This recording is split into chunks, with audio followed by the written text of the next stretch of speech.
And this is the start of the second part of the answer to Victoria Derbyshire show article on crowdfunding that went out on the 6th of March.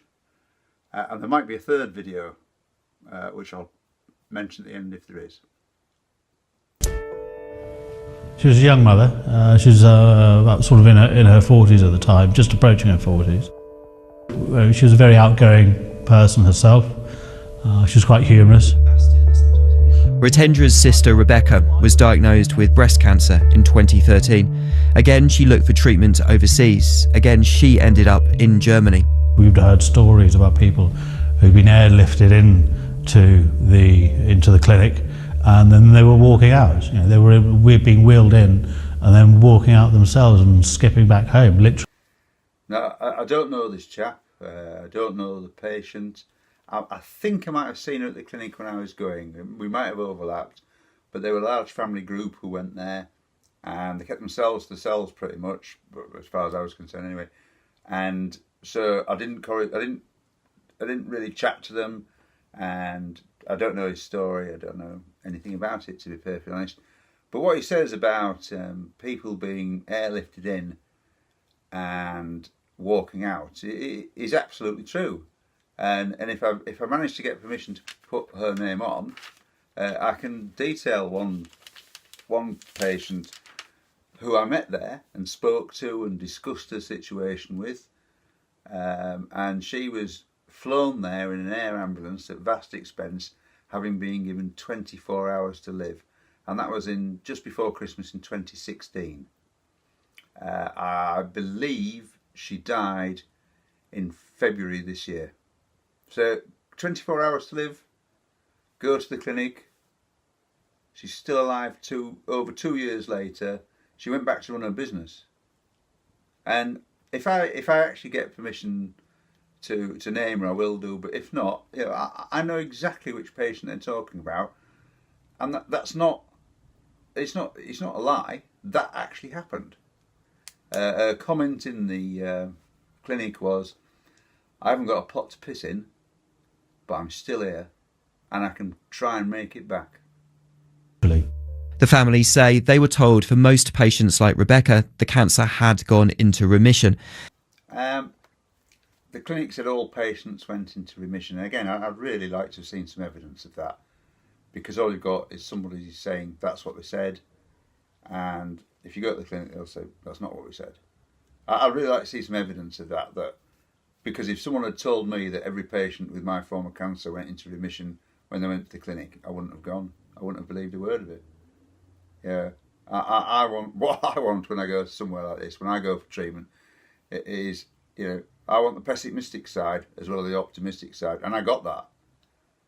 If someone had told me that all the patients with your form of cancer have gone into remission when we treated them, I wouldn't have gone. Yeah, I said, "Oh, thanks very much." Yeah, there's a lot of charlatans there trying to take your money off you. But that certainly wasn't my experience, and I know it's just me saying it. But that was just a statement with no evidence, and I'd really like to see some evidence of that. In her case, though, it wasn't to be. It spread, and she was too sick to bring home. She died in the clinic in Germany. All that she could think about was just seeing her two boys again. I can't imagine what it must. Can't really imagine what it must have been like for her. But it was that sense of hope. To pay for treatment, there was a crowdfunding page, but most of the money came from family. Ritendra says the final bill was more than £2 million. My mother, she put her savings into it. We had sort of property as well within the family. That's all been mortgaged up. And even that wasn't enough. I mean, there was a certain idea what the cost could be, but it seemed to be increasing. And of course, Rebecca's not going to get treatment until the bills are being paid. It's a struggle. It still is a struggle for us. It's left its mark. There are sort of elements of the family who aren't talking to each other. It's breaking up. It's breaking up the family, and that really hurts Mum. With that in mind, this is a difficult question to ask, but was it worth it? Was it worth putting all that money into your sister's treatment? It's not a question. I understand why one would ask such a thing, but I don't know if it's a relevant question anymore. How can you measure such a thing? It's a decision that most people didn't have to make, even 5 years ago. Crowdfunding is fueling the growth of overseas clinics. That's encouraging more online campaigns. So they've said a similar thing to something they said earlier on in the piece, which crowdfunding is causing the growth of foreign clinics. And is that true? Again, I'd like to see some evidence that what's sprung up in the last 5 years, because the Hallwang's been going since the 19th century in various different forms. And is crowdfunding driving German clinics? The German medical system is quite a bit different from ours, and unregulated clinics are quite common. There's a lot of complaints in Germany about them, but they've been going an awful long time, and we'll come on to marketing and what the Hallwang do in marketing, maybe in the second piece, but they're actually rubbish at marketing, and I took it up with them when I was there. They're terrible at it. I took it with them there, but I just want to see a bit of evidence of that crowdfunding is encouraging the growth of foreign clinics. Is that true? Some lives may have been extended or perhaps even saved as a result. The cost, though, both financially and emotionally, to the families involved is impossible to calculate. The cost is impossible to calculate. Well, certainly emotionally the cost is impossible to calculate. If you've paid an awful lot of money to try and save your very close relative from cancer and they die anyway, you've spent that money, your relative's gone. It's kind of difficult to determine, was it worth it, was it not worth it, should we have done it, should we have not done it. But the cost of treatment there is a big thing in this, and also the next piece as well, about how much money the clinic actually charge. I've communicated with the clinic, and I've asked them for permission to discuss costs in my answer piece. I'm sure I've signed something to say that costs are confidential, and they've been more than happy to let me do that. So I'm going to, with their permission, I'm going to try and compare it to the cost of staying in a private hospital in the UK. Some of the treatments are difficult to compare because, the drugs on the NHS are clearly cheaper, particularly now as they've been used for a few years. For various cancers, not mine obviously, but for various cancers, so they're coming down in price on the NHS. But that's a tiny clinic. The Hallwang is a very tiny clinic, and they don't get NHS discounts. I don't think I ever saw more than about 10 people being treated there at any one time. Some people are in the rooms all the time because they're very ill. Some people mix because they're recovering, or they're not as bad as other people when they go. It's all, everyone's different. But I certainly want to have a look at the costs of going to the Hallwang, and how they compare to other costs. Because it's all right saying it costs hundreds of thousands of pounds, but if you want to go and have similar treatment in the UK, which is now impossible, it's going to cost you hundreds of thousands of pounds, because overnight costs in a UK hospital are pretty similar to there. Anyway, well, I'll come on to that for the blog piece, and it's more pertinent to the second piece anyway. I'm getting on with points in early. I'm not very good at this, am I? I'm not very good at all. And Jim is here. All three of the families featured in your film went to Germany. How common is that?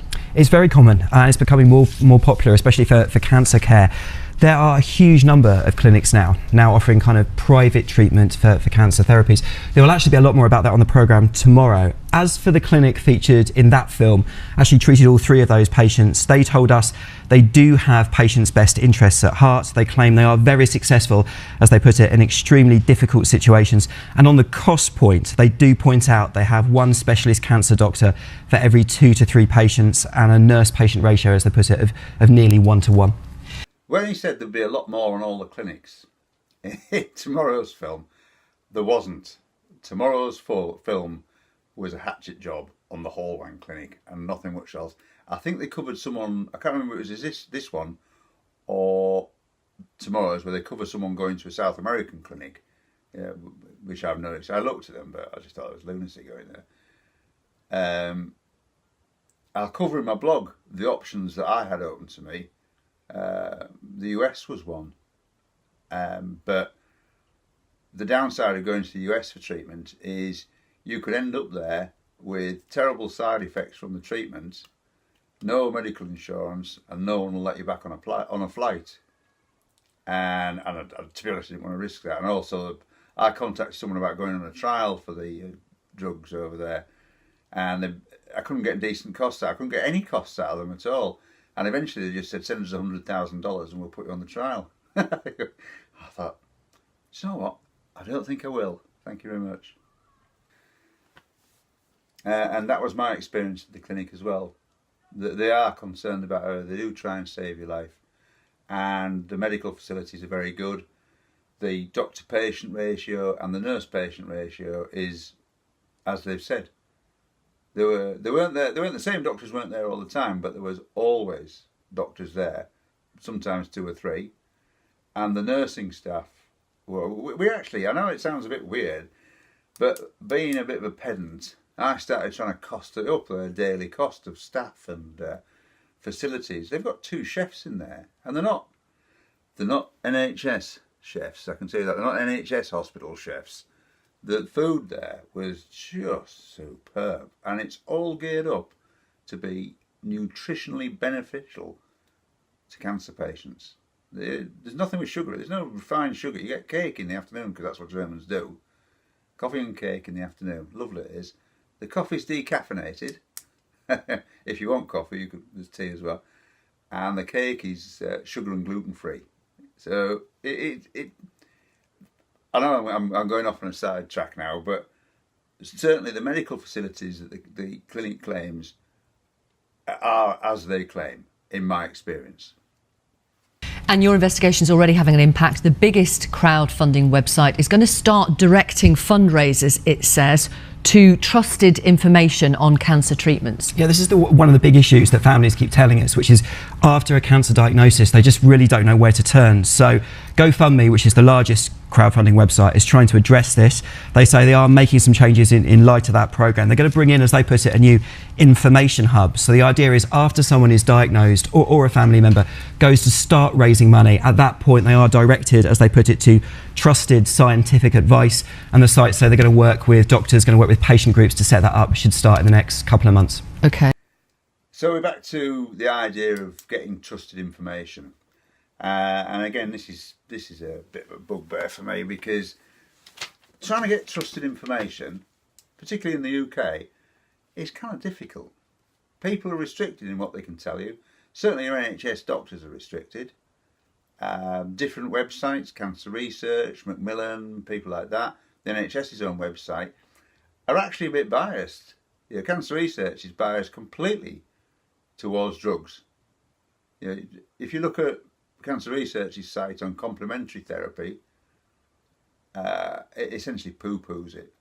And anything, vitamin C infusions, which apparently help people through chemotherapy, which I'd known. I didn't find out that's out. And for about another year and a bit after I'd suffered from it. And I still take quite a bit of vitamin C today, and I'm still here.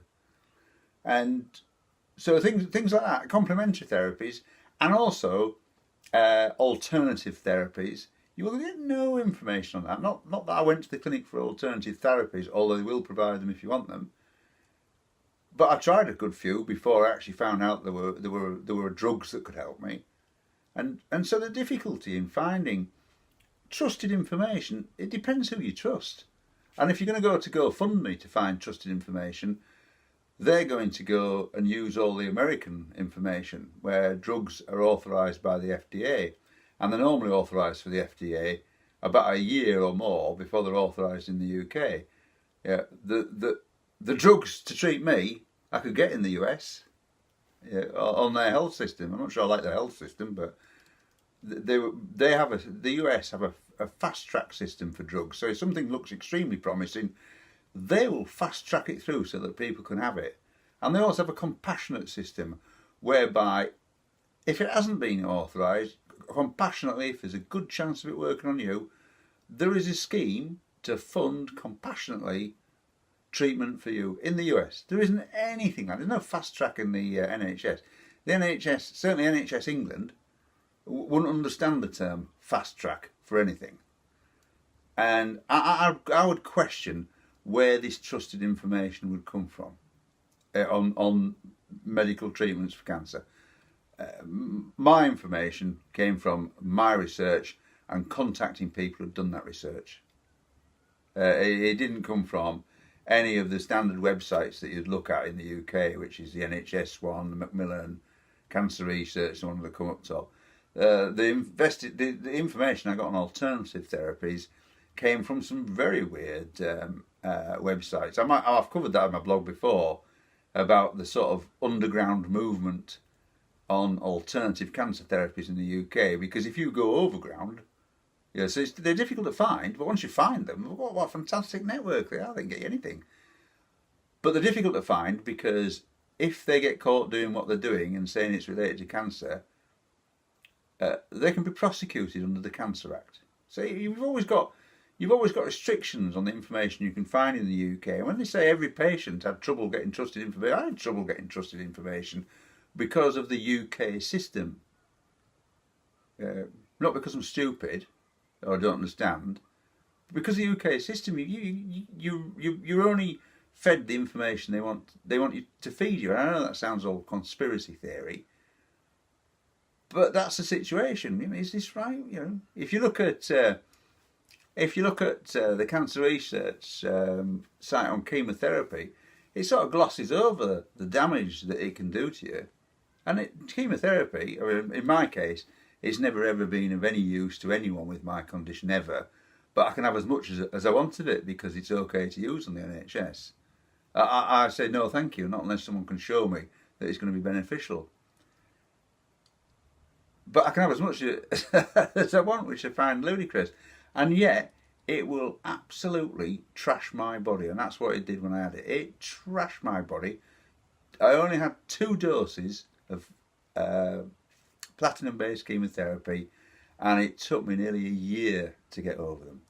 So, trusted information, it'd be lovely to have, but I just can't see who's going to be that trusted information. If it's the great and good in the UK, they're not trusted information. They give you the information they think you should have rather than talk to you about anything. Try talking to your oncologist about taking cannabis oil and see how much sense you get out of them. Okay. And they also said they have the power to blacklist clinics, do they? Yeah, they do. So they have 2 powers. They said they do in certain situations have the power to blacklist some clinics, as you say, and also if they want to, they say if a clinic breaks their terms and conditions or in some ways they believe it is not meeting standards, then at that point they can stop them using the GoFundMe logo and brand in marketing material and online as well. Okay, thank you. Blacklisting clinics. I really hope. I believe they actually did it today, to be perfectly honest. But blacklisting a clinic on the back of this reporting, if I was a clinic, I'd be getting good legal representation right now. But it's up to them, obviously. And so he's talking about blacklisting clinics, and that could stop someone having the sort of recovery I did. Now, I want to stress I was lucky. It worked. I think I only had a 25% chance, but I was one of those 25% and I was willing to take that risk. I don't know if I can stay alive, but I'm so grateful for the last 2 years. I've come to terms with my situation far better in the last 2 years than I had before that. I'm prepared for my death now. I'm not scared of it. I don't want it to happen, obviously. I want to stay here. I've got things to do, place to go and people to see. But I'm much more prepared than I ever was. And sorry, the other point they made was stopping people using the GoFundMe logo and that sort of thing. I'll have to go back and check the marketing materials, but I do not think that the Hallwang Clinic used the GoFundMe logo to encourage people to go there. As far as I'm concerned, I'll check the website and I'll check the marketing stuff that I got, but I'm pretty sure they don't. They're not saying crowdfund and come here. They're just not doing that. Thank you. Part 2 of Jim's report, as he said, tomorrow on the programme. Right, with us to talk about the issues that Jim has raised today, Rose Gray, Policy Manager at Cancer Research UK.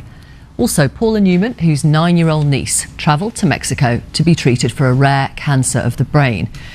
Paula stayed in the UK to crowdfund for the treatment and says the pressure of having to raise so much money in part led to the breakdown of her marriage. And her niece, the little girl, died aged 10.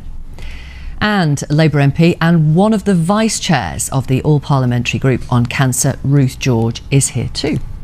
So these three were wheeled out for comments. Someone from Cancer Research UK. Now, to me, they've got a vested interest in this, because 20 million being crowdfunded is 20 million not going to Cancer Research UK. Personally, I find Cancer Research UK a very odd organisation and completely unhelpful to patients. They won't deal with patients, they deal with research. But they do raise an awful lot of money from the public to fund research for drug companies, and I don't quite get that. A lot of drugs that are produced are funded by public money for the benefit of drugs companies. I don't quite understand that, but that's it. But I found them generally useless, Cancer Research UK, and I also find them biased. They're completely biased towards drugs. And they have the most ludicrous slogan that I've ever heard, which is "Let's beat cancer sooner." So what does that mean again? What does that mean? That's a bit like the things on the sides of buses in York here that say "up to every 10 minutes." And when you think about it, that means whenever we fancy going past sunshine. So let's beat cancer sooner. In fact, no, they actually claim to cure cancer sooner. And best of luck with that one. Thank you very much. I'm not sure why the woman in the middle has been brought on at the end to discuss, because actually the other two, the Rose, forgotten her name, from Cancer Research, and Ruth George, the MP, who I have to say, in that little clip, looked a tad lost as, what am I doing here again? But, they actually do make some quite good points, but what they suggest, if you try and put it into practice, is not doable. But in the middle, we have a lady whose daughter, I believe, has died, who took her, whatever, to a clinic in Mexico.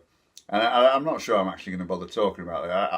I think this is a classic case of what I was talking about before, which is relatives feeling they must save their close relative with cancer.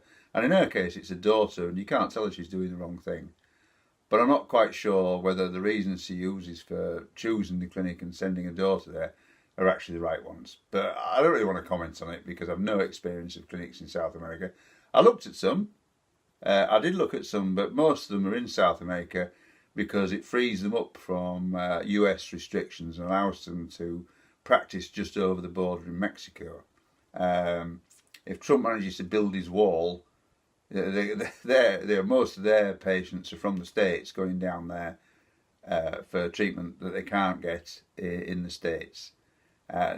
Some of them have a reasonable reputation, some of them have a terrible reputation, and I ruled them out fairly quickly, because I thought, they're just putting themselves somewhere where they can do whatever they want, and you're a million miles from anywhere, and you're paying them a lot of money, and you've absolutely no comeback. So I sort of ruled them out. I didn't even consider going to Mexico. I considered going to the States, but it was just too risky.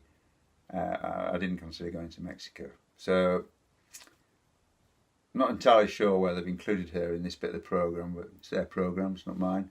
You've seen how unprofessional I am producing. And filming my own stuff and waffling into the camera, they're far more than professional than me about that. But I'm still not quite sure why she's in the Middle East too. So I'm probably only going to concentrate on the on the lady from Cancer Research and the MP Ruth George, and what they say, and comment on that. Welcome all of you. Thank you so much for coming on the programme.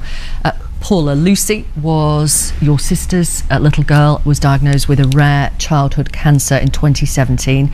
The prognosis for that is very poor. Lucy's mum had died, and her dad, your brother-in-law, decided that they were going to go to Mexico for treatment. Tell us about that. How did you get to that decision? Well, When Lucy was diagnosed with DIPG, we did an awful lot of research online. Joe, Lucy's father, spent a lot of time looking into if there were any options at all. We found a clinic in Mexico. We found a host of other clinics as well, but the one in Mexico seemed to be the one that everyone was flocking to. We actually asked Lucy where she'd like to go as well, and she said she'd like to go to Mexico. And so when we found the cost, it was obviously a shock. Which was what? Initially, the first treatment was around £15,000-16,000, but then the repeated treatments, which I didn't anticipate at first, could be up to £300,000. Okay. And you took on the responsibility back here while Lucy and Joe were out there of trying to raise that money. What was that like for you?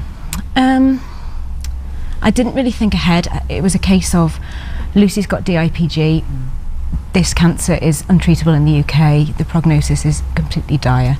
There was nothing that could be done, so this is something I have to do. I was quite savvy with social media. I'd seen, like in Jim's report, I'd seen it being successful online through Facebook and things like that. So I thought, well, obviously, if we've got no hope here, we have to give it a try. And once the family makes that decision and you start the crowdfunding, are you all lifted by the fact that you're taking what you think is the initiative?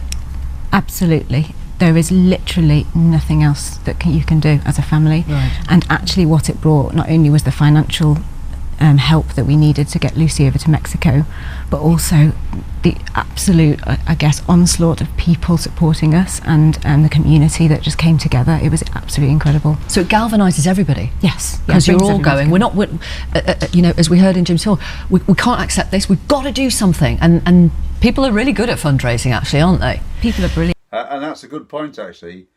When you actually take control of your own treatment, and me personally anyway, I was lifted. I felt I was finally being able to do something. And I'd tried, I'd gone with what everyone had told me up until the point they told me I was terminally ill and no treatment options. I was actually a bit miffed, actually, because before I had all the conventional treatments, I said, what happens if I do nothing? This is an old army thing. It's options open, and your option is always do nothing. One of your options is always do nothing. And I said, what happens if I do nothing? And they said, you'll be dead in 2 years. And I thought, I better do something then. You know, it's not a difficult thing to make a decision on. Yeah, and this has got a good chance. Yes, it has. In fact, I'm pretty sure I've got emails or documents that have the word cure in from the NHS. And I went through all the conventional treatment. It was entirely useless. And 6 months after they told me if I did nothing, I'd die in 2 years, they told me I had 3 to 18 months to live. And I thought, that's exactly the same. Yet I have been left with a shoulder that permanently aches from the surgery. I've got scars on scars around my neck where they took all my lymph nodes out. I'm pretty sure they had this ear off while they were taking all my lymph nodes out, and they haven't put it back on straight. You have a look. Yeah, look at it. Barney Oglug. That's what I am. I'm a man with no sideboard. That went in the radiotherapy and will never come back. So I've been left, you know, slightly worse off than I was and somewhat disfigured, and none of it worked. It was just the standard thing to do with my form of cancer. And after I'd been through it all, and it was unpleasant. It was very, very unpleasant. The period from September to December and a little bit longer in 2014 was unpleasant. In fact, it was August when I went and had my treatment, and that was an unpleasant time for me. And I was a bit miffed at the end of it to be no better off. And so after that, I stopped believing what people were telling me. And I took control of my own treatment. You know, initially it was alternative therapies, it was diet, it was supplements and that sort of thing, because I didn't think there was anything else. I thought, there's no treatment, I might as well go a bit of quackery. I've nothing to lose. And then I found that there were drugs that could possibly help me, and I made those decisions. You know, and I went looking for the research. I didn't go and ask anyone, because actually I didn't know who to believe, and that includes my NHS doctors, and it includes all these supposedly knowledgeable people like cancer research. I didn't know who to believe. And you do get lifted when you start taking control of your own treatment. And me personally, anyway, I was lifted by that. I felt empowered. Yeah, and also having lost my sister very suddenly in 2012, we didn't get a chance to help her, so we had to help Lucy. We had the opportunity to help, and that was something that was huge for us. Yeah, absolutely. So your sister's daughter, you think this? I couldn't do anything for my sister. I'm going to do my damnedest to help. Absolutely, a little girl. That's what she would have wanted. Yeah, my sister. The impact on you eventually of trying to continue to raise so much money, hundreds of thousands of pounds. I mean, we were very successful financially. It didn't have a direct financial impact. Thankfully, my company that I still continue to work for was so supportive, you know, it was more of the emotional side of things that affected me. Not getting the support I needed. I was experiencing marital problems at the time, and I think it just accelerated the inevitable, really, for me, personally. And you chose that clinic because I think you saw photos of other kids who'd been treated there, living their life with a reasonable quality of life. Not only that, we'd spoken to the families. You know, social media also brings that opportunity to talk to other families who are going through the same thing. And they'd all said, you know, that the children were able to enjoy themselves in Mexico in the sunshine. They were going out for pizza and family meals, having quality time, and that's what Joe got with Lucy, and that's, you know, priceless. Yeah. Right. Claire says, my daughter Olivia died from DIPG, the same, in June 2018, 1 year after diagnosis. We looked into every clinical trial worldwide after the NHS said they had nothing to help her, and there was no guarantee anywhere that she would survive or even live a bit longer. We chose to make memories instead. This viewer on Facebook says, 5 years ago, my father was battling pancreatic cancer, having been given 3 to 6 months to live in the October. He went to one of these clinics, costing hundreds a night and thousands for the various treatments. He lasted until the end of May, having been diagnosed in the October, so just past the 6 months mark he'd been advised that he would live to. Did it extend his life? Probably, but with what quality? Mentally, he was never given the chance to come to terms with the diagnosis, as he always felt, even once paralysed, that he could beat it with this clinic's help. Let me bring in Rose from Cancer Research UK, and also Ruth, one of the vice chairs of the All Parliamentary Group on Cancer, Ruth George and Rose Gray. First of all, your reaction to the fact that one of the biggest crowdfunding website is now changing that website as a result of our investigation. I think it's positive, and I think it's an incredibly important investigation and something we should be talking about. I do think it's part of a much bigger puzzle that we all need to kind of work towards. And for people in this situation, it's, you know, a desperate situation and the most difficult decision anyone has to make. And what we would say is just people should make sure they're informed as possible. So GoFundMe, taking action, is absolutely a part of that. If you've got so much emotion going on at the point of a cancer diagnosis, and scientific papers and the advice they provide are really important, but I think what people also need is just to be able to talk that through with their NHS doctors or with experts or with people they can trust that can explain this in a way that can aid them in their decision making. Right. And that's an excellent point from Rose Gray. Talk it through with as many people as possible. Your difficulty doing that is talking it through with your NHS consultants. Let's deal with that one first. I did that when I found out about the drug I wanted was pembrolizumab. And I looked at academic medical papers, as she suggests, which told me that had been used successfully on people with my form and similar forms of cancer in the States with really good success rates. Not the odd one, good success rates. And that's why I latched onto it and thought, there's a chance that could help me. And I went and spoke to my NHS consultant, and it quickly became obvious, and I don't want to run him down because he's given me fantastic support, but it quickly became obvious that I knew more about it than he did. My cancer is very rare. He's not a skin cancer specialist, he's head and neck. And he actually didn't have a great deal of knowledge about immunotherapy or the specific drug that I was talking about. And that specific drug in 2016 was only just authorised for use on melanoma. It had only just been, and that's not his speciality. And it's not my form of cancer. So he couldn't really talk to me about it, but he did, and he went off and did a bit of research and came back and ummed and ahed about it. But actually, at the time when I first went to see him, I knew more about it than he did. And if you go on to cancer research sites, because they're talking about scientific sites, and start looking at immunotherapy, I don't know if it's changed recently, but when I looked in 2016, when I found out about it, it was incredibly woolly and it ran it down a bit. So it's all right saying go and get some advice and talk it through with people, but NHS consultants are restricted about what they can talk about to you. And other sites, other websites like Cancer Research, which you would think would be authoritative, are actually somewhat biased against what you can have and what's coming through. They will not commit themselves on what's coming through until it's authorised in this country, because they're restricted on what they can say. In fact, every medical professional in the UK is restricted in what they can say to you and discuss. I went for a second opinion at the Royal Marsden Hospital, which is supposed to be the cancer flagship. I was quite surprised to see how much of it was private, with separate entrances, and I actually found it the NHS waiting room is quite large, but it has twice as many people than will fit in it, and it shares it with a cafe, and it's a hellhole. I went in 2017, early 2017. I was incredibly ill. It took me an hour before I could get a seat, waiting for everyone goes there, and they're all 3 and 4 hours over their appointment times. It's an absolute hellhole. I wouldn't like to go there regularly. I actually thought, I'm glad I'm being treated up north, to be perfect. Well, I wasn't being treated, but I was glad I was being seen up north, because I might have to wait about, but I have to wait about in this sort of hellhole.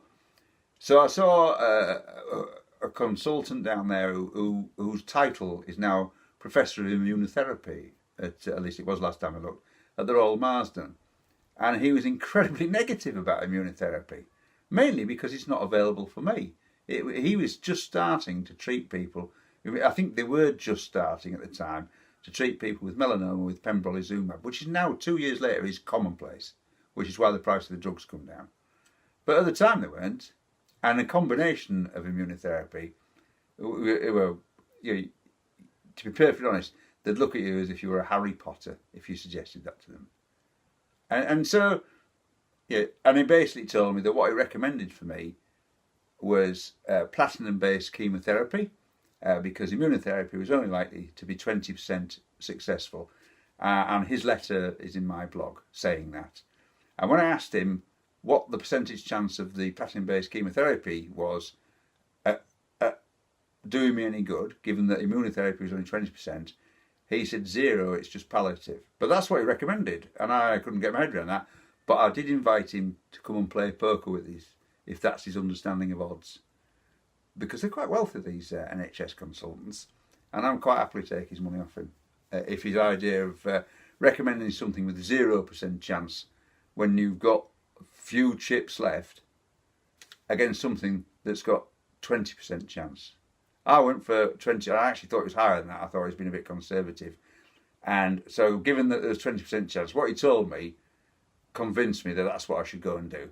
You know, if some NHS professor is telling me to go for the 0% option rather than the 20% option to save my life, and then I'm not going to believe another word he says. So I said, thank you very much for your time. And we left and got in touch with the clinic the next day. So that was my experience of running things past consultants.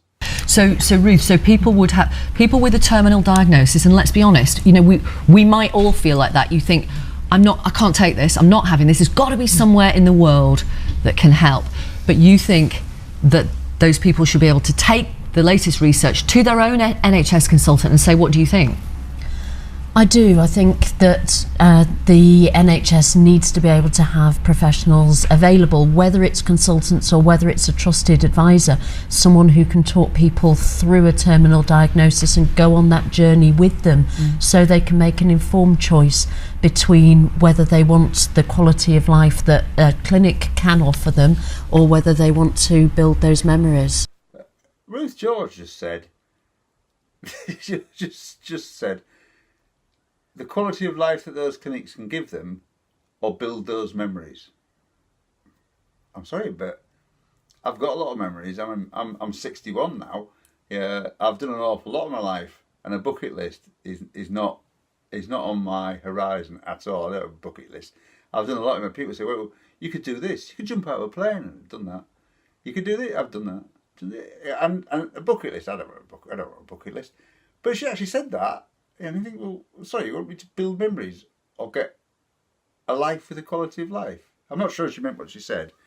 But she said the same thing about speaking to the NHS consultants. And to be perfectly honest, I wouldn't say it was a waste of time, but you need to bear in mind that they can only talk to you about certain things. They're restricted from talking to you about a lot of other possible treatments. And they're also not as knowledgeable as they should be on newer treatments, in my experience. I'll go into that a bit in my blog, possibly. So she makes some good points, bless her, but you can't put them into practice unless they change the rules on the rules restricting what NHS consultants can actually talk to you about, and basically make them do more professional development, continued professional development as they go along, so that they're aware of newer treatments, because there's a revolution in cancer treatment going on at the moment in the world, and the NHS seems to be a bit scared of it, because they're going to have to completely change what they're doing in terms of cancer treatment in the next few years, and they're not very good at changing at all. Right, Rose. There are exciting developments with the scientists that you fund, who are coming across new treatments, cutting edge treatments like immunotherapy, for example. I mean, it does make sense that people are out there researching what's potentially being trialled, doesn't it? Absolutely. And I think ultimately, Cancer Research UK and everyone here and everyone watching at home wants to see a day when no one has to make these decisions, and where there are treatment options available that will give them a great chance, and if not, where there are clinical trials, and that's why we fund the research that we do. I think it's a really difficult balance, because on the one side you do see these amazing advances, things like CAR-T, or immunotherapy that we've seen announced recently, that completely transforms outcomes for people that otherwise would be facing a terminal diagnosis. The really difficult thing is the reality that we're only at the start of that. We're going to see more things happen, but if you're in that situation now, it doesn't help you. So I think that's why it comes back to understanding all the evidence and speaking to your doctors to understand what is available, and importantly whether there's a clinical trial, because that's a brilliant way of accessing new treatments as well. And I completely disagree with her last point, that clinical trials are a good way of accessing treatment, because they're not. So let's talk about clinical trials for just a moment. The clinical trials are run by drug companies, and their only motive is to look at the effects of drugs on a reasonable sized pool of patients. That's it. They set a goal for the target of what they're going to look at, and the trial itself, there are normally 3 phases, sometimes 4, where they go through, and they start off with sorting out the dosage. How much can you handle, how much is too much, how much is not enough. They sort out the dosage, and then they'll look at comparing it. Once they've sorted the dosage out that's tolerable and effective, they will sort out how does it work on a particular size group of patients, all with the same condition, and then they'll look at how does it work in comparison to existing treatments. So there's no point producing a new treatment if it's no better than the last one. There's no point using it, because you've already got something that works to the same effect. So that's what they do, and quite rightly too. But on none of these trials are the interests of the patient anywhere near the top of their priorities. Their priorities are to find out what their drug does. Does it work? Is it successful? Is it more successful than the existing treatments? How much should we give people without killing them? Etc., etc. A clinical trial is looking at the drug, not the patient. There are people that have gone on trials, responded marvellously to the treatment that they're given, And then when the trial's finished, the treatment is taken away from them and they can't have it anymore because it's not authorised, and they die. And that's documented. You know, I could probably find it. I could probably have a bit of a Google and find some evidence of that, of people who've died when the clinical trial has stopped. People get incredibly bad side effects, particularly from the early trials, because, you know, they were only just moving on from mice at that point. And yeah, trying to find out what dosage is safe and works is hit and miss. And they refine it through the trial. And if you're on it, you're getting pumped with too much, not enough. Your health interests are not a top priority on a trial. It's a drug and nothing else. Personally, I think cancer patients should charge to go on trials, because without these trials, drug companies make no money, and they make a lot of money. And I think that the patient going on a trial is worth absolute gold dust. You know, and patients should charge. You know, I'd like to come in your trial, particularly if you've got a rare cancer. I'd make a fortune. There's no one with mine. Oh, never found anyone anyway. There is apparently, but I've never met anyone else with the same cancer as me. And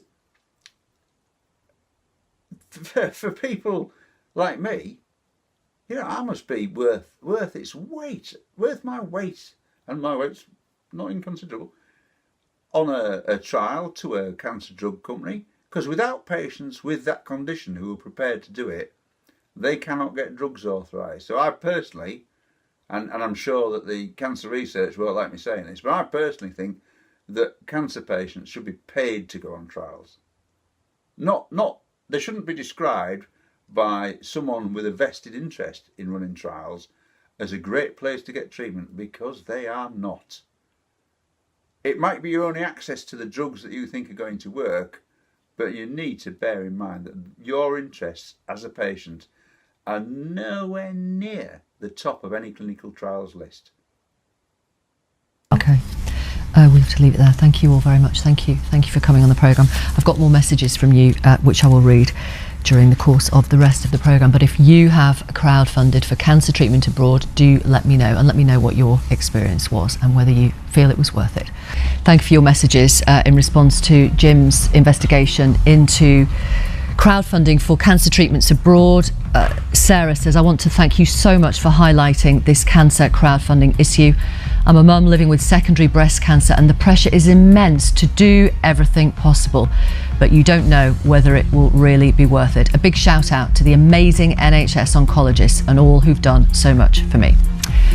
Part 2 of Jim's investigation tomorrow, 10 o'clock on BBC Two and the News Channel. Have a good day. So that's the end of the first piece. I've been through it, making it probably twice as long as it already was by droning on and talking for far too long in the middle of it. But what I want to do is just raise some of the points that I'm going to talk about in my blog post. You don't have to, that saves you from reading the blog post, and also just it highlights what I think is right and wrong with this particular piece. And many of the people in there make extremely good points, and I've actually probably preempted the second piece by talking about the Hallwang Clinic, but that's my only experience of overseas clinics and crowdfunding, so I've got to put everything to that.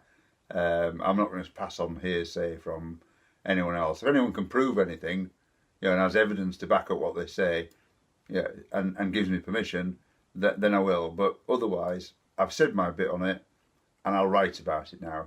So the next video is the second part, the second article that they broadcast the following day. And I'm going to do exactly the same. I'll do a bit of an introduction. It won't be as long as this one, as the one for this video. I'll do a bit of an introduction, say what I'm going to do, because actually they stand alone, these videos. And so I should call them films, shouldn't they? Videos. I'm showing my age again. I really am. A video. It sounds like one of these big boxes that you put in front of another big box that no one knows what it is anymore. But these films stand on their own, and they will do online. So I've said my piece. You can either go straight to the blog and have a read about what I've said, although it is sort of mixed in with the two, or you can just go to the next film, which is probably the best thing to do, and I'll comment on that in the same way, and then I'll start writing, because this is the thing that's taken at the time, and then I'm going to start writing. and evidence what I say. As I say, I hope you think I'm giving us a more balanced view on this and crowdfunding. I've taken the opportunity to provide some advice as well to those people, and mine is independent. It's with experience, but it's independent. I have actually offered, some people on Twitter started talking about people should have advice from this, and I offered to help because I have real practical experience of going to a clinic overseas, specifically the one they mention in their second piece, and I already run a patient group where we help each other and support each other and swap information. Maybe I should add another group to it for prospective patients, but my offer of help for this was generally ignored because there are people here with vested interests. Cancer research want people to go on trials. The charities want people to give them money, not crowdfund. There are people here with vested interest. They want to give people advice that funnels them and their money into their system. Whereas actually, if you do proper research and look at it in the cold light of day, you'll reach your own conclusions if you're sensible about it. I shouldn't really criticise the lady whose niece died because that's someone's child. She's lost. The lady had actually lost other relatives and felt she had to help. But because it looks nice, because people are running around in the sunshine, because you can make some memories, that's not, because everyone else is doing it. None of those are good reasons to take your child or any relative, put them in an overseas clinic and pay hundreds of thousands of pounds for treatment you have no idea whether it's going to work or not. But that's just my opinion, and it's probably some people who think you cruel man. But I'm just trying to put these things in perspective and get people to sort of stop themselves before heading off on this incredible emotional journey of I must save my insert type of close relative. I must save them. When actually, there might not be a chance of doing that. A lot of people die from cancer. It's a fact of life. With the current revolution in treatment, it could be a lot less soon if only this country would act a bit faster. People like me, if it wasn't for clinics in Germany, would be dead. I'm still fighting. My aim is to stay alive long enough for the treatments that I was getting in Germany to be available in the UK. But to do that, I need to get treatment. And that's not a bad catch-22. And I also have to fund it myself, which I could do at the start, but I'm starting to find is not sustainable. So you might see a link on this with my current funding campaign on it, because I can't sustain funding private treatment for treatment that I've shown works on me. Thank you very, very much for listening to me droning on and through this video if you made it to the end. Thank you.